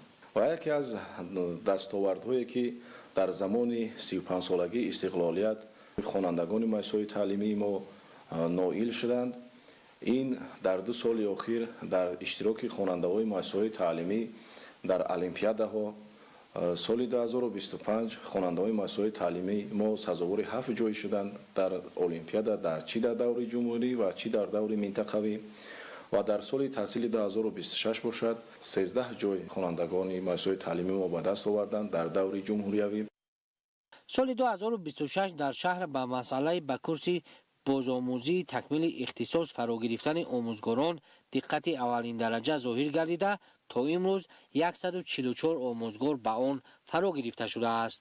соҳаи дигаре ки имрӯзҳо дар шаҳри Роғун бо маром пешрафт кардааст, тандурустӣ мебошад. дар пайи созандагиҳои куллӣ ва нақшаҳои мукаммал дар марказ ва деҳоти дурдасти шаҳр, марказҳои саломатӣ, бунгоҳҳои тиббии нав бунёд шуда, беморхонаи марказӣ аз таъмир бароварда шуд. бо дастгоҳу таҷҳизоти нави ташхисӣ муҷаҳҳаз намудани беморхонаи марказӣ имкон дод ки беморон дар ҳудуди шаҳр аз муоинаи тиббӣ гузашта ба табобат фаро гирифта шаванд. иқлим ва мавқеи ҷуғрофии шаҳри Роғун барои рушди соҳаи кишоварзӣ хеле мусоид аст. сокинони заҳматкаши шаҳр ба кишоварзӣ, хусусан боғдорӣ, чорводорӣ, занбори асалпарварӣ машғуланд. майдони умумии замини корами шаҳр бештар аз 1000 гектарро ташкил медиҳад ки аз ин 270 гектари он обӣ боқимонда лалмӣ мебошад. соли равон кишоварзон бо маданияти баланди заминдорӣ ҳар қитъа замини корамро самаранок истифода бурда, зироати гуногуни кишоварзиро кишт карданд. тибқи дурнамо имсол кишоварзони шаҳри Роғун дар майдони 700 34 گکتار کشتی بهاری و 315 گکتار کشتی تیرماهی اجرا کردند. از جمله غله‌دونگی‌ها، سبزیجات، لوبیاگی‌ها و کارتوشکا که اجرای دورنامه رو 111% کشاورزان شهر راغون تأمین نمودند. خواجگیداران با جمع‌آوری محصولات کشاورزی از جمله غله‌دونگی‌ها و زراعت‌های خوراکی چاروا، علف‌های درشت خوراکی چاروا مشغول می‌باشند. غله‌دونگی‌ها در میدان 315 گکتار علاقه پره جمع‌آوری کرده حاصلناکی از زمین‌های کارم علمی تا 30 گکتار و از زمین‌های کارم آبی باشد 40 سنتینر را تشکیل می‌دهد. کشاورزان شهر راغون با نظرداشت اهالی در میدان 189 گکتار کشت کارتوشکا گذراندند که نشونامای کارتوشکا علاقه طبق اپروباسیای گذرانیدگی متخصصان ساحه 250-300 سنتینر را تشکیل می‌دهد که جمع‌آوری کارتوشکا اصلا در شهر راغون از ماه سپتامبر آغاز می‌گردد و جمع‌آوری خوراک چارو باشد طبق نقشه 11800 تن را برمیگیرد. برزگران اساساً غله‌دونگی‌ها از قبیل گندم و جو، کارتوشکا، سبزیجات و لوبیاگی کشت کرده حاصل فراوان به دست آورده عائله خود را با محصولات تر و تازه کشاورزی تامین می‌کنند. در برابر این محصولات استحصال کرده خود را به بازار برآورده به فروش می‌گذارند. همه ساله حجم استحصال محصولات کشاورزی افزایش یافته، نتیجه های نظررس استحصالی به قید گرفته می شود. شهر برای تشکیل باغ‌های میوه دهنده اقلیم مساعد دارد.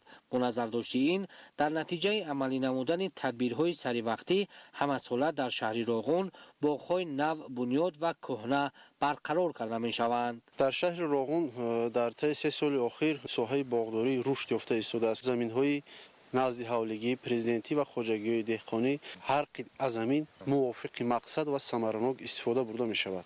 در شهر راغون میدان باغزارها 763 گکتار را تشکیل می دهد که در تیر ماه 2025 و بهار 2026 خواجگیداران 19 گکتار باغ نو علاقه بنیاد کرده 4 گکتار باغ‌های کهنه را برقرار نمودند. به خصوص طبق دورنامه در میدان 2 گکتار باغ اینتنسیوی در شهر به نقشه گرفته شده بود که علاقه از طرف خواجگیداران و صاحبکاران در میدان 4 گکتار باغ‌های اینتنسیوی بنیاد گردیده است. موافق موقع جغرافی آب و هوای محل در شهر راغون اساساً با پرورش درختان سیب، ناک، آلو، زردآلو و چهارمغز دقت مخصوص ظاهر کرده می شود که سال تا سال حاصلناکی این نمود میوه‌جات در شهر زیاد به نظر می رسد. اقلیم موافق برای ترقی دادن ساحه باغداری به خصوص درختان سیب و زردآلو و ناک زمینه اساسی می‌گذارد. حاصل امساله سیب و ناک فراوان به نظر می رسد. این از آن شهادت می دهد که باغداران به این ساحه درآمدناک کشاورزی افضلیت بیشتر می دهند و در استحصال میوه های شهدبار و لذیذ وطنی سهم می گذارند. زنبور عسل پروری نیز یکی از بخش‌های مهم ساحه کشاورزی شهر راغون را تشکیل می‌دهد. ساکنان با نظرداشت اهمیت اقتصادی و کم خرج بودن زنبور عسل پروری به این سمت بیشتر دقت می‌دهند. چارواداران خوراک درشت را جمع‌آوری کرده به طور کافی ذخیره کردند. اندیشیدن چاره‌های سریوقتی امکانیت می‌دهد که چاروا در فصل زمستان سالم برآورده شود. در مجموع در شهر راغون تمام ساحه‌ها در حال رشد قرار داشته، نتیجه‌ها در سمت‌های حیاتاً مهم جامعه نظررس و قانع کننده می‌باشد. من بعد نیز نقشه‌های بزرگ سازندگی با آینده بینی فراخ تطبیق گردیده به رشد شهر و تکمیل و نوسازی اینفراستراکتور دهات افضلیت بیشتر روانه کرده می شود. زیرا رشد و پیشرفت و ترقیات شهری نورآفر راغون در پیش است. امروز در شهر دوشنبه نخستین فورум و نمایشگاه بین‌المللی صنعت خوراکواری تاجیکستان 2026 برگزار گردید. فورум و نمایشگاه با دستگیری حکومت جمهوری تاجیکستان در همکاری با شریکان بین‌المللی و وطنی برگزار شده. در آن دستاوردهای ساحه خوراکواری تاجیکستان در سالهای صاحب استقلالی معرفی گردید. توجه نمایید. форум беш аз 500 намоянда аз 15 кишвар аз ҷумла истеҳсолкунандагони маҳсулоти хӯрокворӣ, шарикони байналмилалӣ, намояндагони корпуси дипломатӣ, ҷомеаи коршиносон ва доираҳои тиҷоратиро ба ҳам овард. дар кори форум муовини якуми сарвазири ҷумҳурии Тоҷикистон Ҳоким Холиқзода, намояндагони вазорати сохторҳои марбут, коршиносони байналмилалӣ иштирок намуда зикр карданд ки дар доираи ҳадафи стратегӣ саноати кунунӣ бо суръати кишвар ки аз паёми президенти ҷумҳурии Тоҷикистон пешвои миллат муҳтарам Эмомалӣ Раҳмон ва стратегияи рушди саноат дар ҷумҳурии Тоҷикистон барои давраи то соли 2030 бармеояд ба рушди соҳаи хӯрокворӣ таваҷҷӯҳи махсус зоҳир мегардад. форум бо дастгирии ҳукумати ҷумҳурии Тоҷикистон бо ҳадафи таҳкими ҳамкорӣ, ҷалби сармоя ва пешбурди инноватсия дар яке аз самтҳои калидии иқтисоди миллӣ саноати хӯрокворӣ ташкил гардида заминаи мусоид фароҳам овард. ин тадбирҳо ҳам фарогири дастгирии давлатӣ ва пешниҳоди имтиёзҳо ҳастанд ва дар баробари ин вусъати доираи ҳамкориҳои байналмилалӣ низ имконият дод ки имрӯз рақобатпазирии маҳсулоти ӯзуқавории ҷумҳурии Тоҷикистон, маҳсулоти хӯроквории ҷумҳурии Тоҷикистон зиёд гардад ва дар ҳамин замина новобаста аз тағйиротҳое ки дар конъюнктураи бозори ҷаҳонӣ ҳастанд ва махсусан нархи захираҳои бунёдӣ тағйир меёбанд, имрӯз арзиши маҳсулоти ӯзуқаворӣ дар бозори кишвар ва дастрасӣ ба он мӯътадил аст ва ҳам дар заминаи татбиқи саноати кунунӣ босурат ва ҳам дар заминаи таъмини амнияти ӯзуқаворӣ ки як аз қисматҳои муҳиму истеҳсоли ғизоии хушсифат ба ҳисоб меравад, ҷумҳурии Тоҷикистон ба дастовардҳои муайян ноил гардидааст ки имрӯз дар форуми имрӯза албатта таҳлил ва баррасӣ карда мешавад ва дар заминаи ҳамкориҳо, дар заминаи ташкили чунин платформаҳо мо имконият пайдо мекунем ки на танҳо рақобатпазирии маҳсулоти ватаниро баланд бардорем, балки тавонем ки Тоҷикистонро ба сифати истеҳсолкунандаи ғизои сабз муаррифӣ намоем. саноати хӯрокворӣ барои таъмини амнияти ӯзуқаворӣ, баландбардоштани сатҳи зиндагии аҳолӣ ва рушди устувории иҷтимоии иқтисодии кишвар нақши калидӣ мебозад. соли 1991 ҳамагӣ 90 корхонаи саноати хӯрокворӣ, имрӯз 921 корхона. дар ин давра зиёда аз 10 баробар зиёд шудани корхонаҳои соҳа гувоҳи он аст ки саноати хӯрокворӣ ба яке аз пояҳои асосии иқтисоди миллӣ табдил меёбад ва нишондиҳандаҳо бо дастовардҳо ба қайд гирифта мешаванд. дастовардҳои муҳими солҳои охир, яъне афзоиши назарраси шумораи корхонаҳои соҳа, таъсиси ҷойҳои навикорӣ, коркарди амиқи ашёи хоми ватанӣ ва истеҳсоли маҳсулоти воридотивазкунанда ва ба содирот нигаронидашуда имрӯз иртиботро дар бозори ҷаҳонӣ низ бештар менамояд. Для нас действительно имеет важное значение участвовать на этом форуме, который проводится в братском Таджикистане, в солнечном Душанбе. И мы очень рады, что мы участвуем. Мы участвуем не только как государственное агентство, также с азербайджанской стороны есть несколько компаний и ассоциаций, которые занимаются непосредственно данной сферой. Мы считаем, что это очень важная сфера. Я в своем выступлении тоже об этом сказал. Продовольственная безопасность для Азербайджана занимает важное стратегическое значение в этом направлении. Обмен опыта – одно из важных направлений, которые мы хотели бы, конечно. майдони фаррухи ҳамкорӣ дар доираи форум ҷаласаи пленарӣ ва музокироти панелӣ оид ба самтҳои асосии рушди соҳа, сифат ва бехатарии ашёи хом, имкониятҳои сармоягузорӣ, ҷорӣ намудани технологияҳои нав дар истеҳсолот ва бастабандӣ, инчунин масъалаҳои ҳамгироӣ ба занҷираи ҷаҳонии таъминот роҳандозӣ шуда дурнамои равобит бо созишномаҳои нав асоснок гардонда шуд. дар форум аз ҷониби мутахассисон ва коршиносони сатҳи байналмилалӣ роҳҳои васеъ кардани ҳузури маҳсулоти тоҷикӣ дар бозорҳои ҷаҳон, масъалаҳои модернизатсияи техникӣ, корхонаҳо ва мубодилаи таҷрибаи пешқадам дар соҳаи истеҳсоли хӯрокворӣ ба миён гузошта шуд. Для нашей организации, конечно, большая честь участвовать в первом таком международном форуме по пищевой промышленности. Мы очень ценим те шаги, которые правительство Республики Таджикистан предпринимает для продвижения таджикской продукции, в том числе переработанной продукции. Мы видим этот форум как первый шаг в направлении продвижения таджикской продукции среди, значит, как соседних стран, так и дальних. Должен сказать, что Таджикистан обладает огромным потенциалом по производству переработанной пищевой продукции, и этот потенциал должен постепенно реализовываться, в том числе и с помощью таких организаций, как мы, ФАО.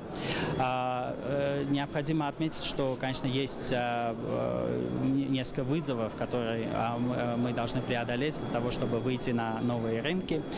В том числе, конечно же, это высококачественное сырье, которое обеспечивают таджикские фермеры, фермерские организации. надлежащее количество этого сырья, также что очень важно для переработки, безопасность сырья, который предоставляет фермер, потому что с безопасного сырья начинается и безопасный пищевой продукт. Это также международные стандарты, конечно, стандарты качества, стандарты, которые связаны опять-таки с безопасностью. Их обеспечение является тоже важным аспектом. صنعت خوراکوری در اقتصادیات تاجیکستان موقع مهم را اشغال می‌کند. در کشور بیش از 920 کارخانه صاحب فعالیت داشته. برای زیاده از 15600 نفر جایهای کاری تامین می‌کند. استراتژی ملی رشد کشاورزی و صنعت خوراکوری جمهوری تاجیکستان برای سال‌های 2024-2040 امروز وسیله مهم تحکیم ساحه ارزیابی می‌شود. در هفته فروم اشتراکچیان اوید به دورنمای همکاری در ساحه صنعت خوراکوری تبادل نظر نموده. امکانیت‌های تأسیس رابطه‌های شریکی بین استحصال کنندگان و تقسیم کنندگان، اینچنین راه‌های بلند برداشتن رقابت‌پذیری محصولات را در بازارهای بین‌المللی بررسی کردند. سرمایه‌گذاری، رشد تجارت و ثمره‌بخشی ارتباطات دوجانبه در همایش‌های وسیع و هم گفتگوی خاصه در فرمت روبرو مطرح شد. در دایره فرمی بین المللی صنعت خوراکوری با ابتکار پالات سودا و صنعت جمهوری تاجیکستان در یکجایی با وزارت صنعت و تکنولوژی نو در مرکز نمایشگاه بین المللی دوشنبه اکسپو نمایشگاه بین المللی حل بسته‌بند برای صنعت خوراکوری و غیر خوراکوری برگزار گردیده کارخانه‌های استحصالی و شرکت‌های وطنی و خارجی دستاوردهایشان را معرفی نمودند. هدف از برگزاری چهاربینی مذکور در آن است که شناسایی با تکنولوژی بسته‌بند نو و طرز اصول نو آموختن آنها از شرکت‌های خارجی و اینچنین در حدود جمهوری تاجیکستان هستند شرکت‌هایی که با بسته‌بند و مشغول هستند که شرکت کارخانه‌ای که در نمایشگاه اشتراک می‌کنند با آنها شناس شده جهت رشد محصولات خود و هنری بسته‌بند نمودن مال و محصولات یعنی که شناسایی پیدا کنند و مال و محصولات در بازارهای خارج باز هم معرفی خوبتر شود. در نمایشگاه راهبران وزارت اداره‌های مملکت، شرکت‌های صنعتی، صادرکنندگان، سرمایه‌گذاران و صاحبکاران از کشورهای گوناگون اشتراک نمودند. ضمن افتتاح نمایشگاه گفته شد که صنعت خوراکوری یکی از بخش‌های مهم اقتصاد ملی به حساب رفته در تطبیق یکی از 4 هدف استراتژی حکومت جمهوری تاجیکستان تأمین امنیت عضوقواری، تأسیس جایهای نوی کاری و رشد اقتدار صادراتی مملکت نقش کلیدی دارد.